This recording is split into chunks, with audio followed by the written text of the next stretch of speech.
خامنائی کی شہادت ایران میں فیصلے کون لے رہا ہے؟ علی رضا، محمد مہدی، میر باقری یا حسن خمینی؟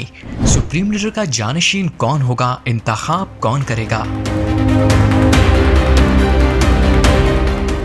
ایرانی سپریم لیڈر کی شہادت کے بعد صورتحال گھمبیر ہو چکی ہے۔ جہاں ایران نے امریکہ اور اسرائیل کے خلاف محاذ گرم کر رکھا ہے، وہیں اب یہ سوال بھی پیدا ہوا ہے کہ خامنائی کے بعد ایران کے فیصلے کون لے رہا ہے؟ امریکہ اور اسرائیل کے حملوں میں آیت اللہ علی خامنائی کی شہادت نے ایرانی نظام کے اندر ایک بڑا خلا پیدا کر دیا ہے اور اب ان کے جانشین کی تلاش کا پیچیدہ عمل شروع ہو چکا ہے۔ ایران کی تاریخ میں نصف صدی کے دوران یہ صرف دوسرا موقع ہے جب رہبر اعلیٰ کا انتخاب کیا جا رہا ہے۔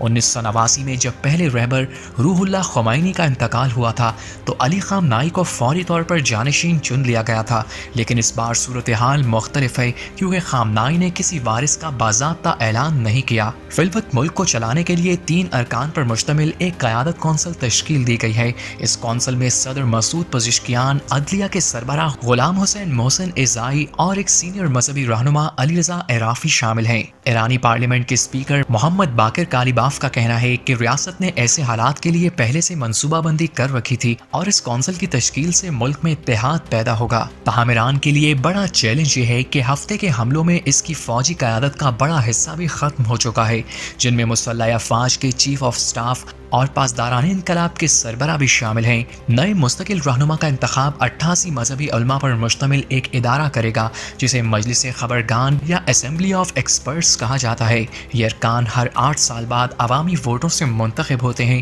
لیکن ان کے ناموں کی منظوری گارڈین کونسل دیتی ہے۔ ماہرین کا خیال ہے کہ جب تک امریکی اور اسرائیلی حملے جاری ہیں، یہ اسمبلی شاید اپنا اجلاس نہ بلا سکے کیونکہ اسے مزید جانی نقصان کا ڈر ہے۔ جانشینی کی دوڑ میں چند نام نمایاں ہیں۔ علی خامنائی کے دوسرے بیٹے مجتبیٰ خامنائی کے پاسداران انقلاب اور بسیج فورس کے ساتھ گہرے روابط ہیں، لیکن ایران میں موروثی بادشاہت کے خاتمے کی تاریخ کو دیکھتے ہوئے شاید علماء کسی بیٹے کو والد کا جانشین بنانے سے گریز کریں۔ دیگر امیدواروں میں علی رضا عرافی اور محمد مہدی میر باقری شامل ہیں، جبکہ امام خمینی کے پوتے حسن خمینی کو بھی امیدوار کے طور پر دیکھا جا رہا ہے۔ یہ بھی ممکن ہے کہ کسی ایک شخص کے بجائے رہنماؤں کی ایک کونسل مستقل طور پر نظام سنبھال لے۔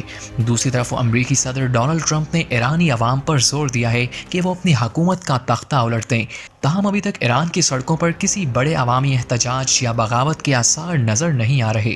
سابق شاہ ایران کے بیٹے رضا پہلوی کا نام بھی ایک ممکنہ متبادل کے طور پر لیا جا رہا ہے، لیکن تجزیہ کاروں کا کہنا ہے کہ ایران کے اندر فی الحال کوئی ایسی منظم سیاسی قوت موجود نہیں جو موجودہ نظام کی جگہ لے سکے۔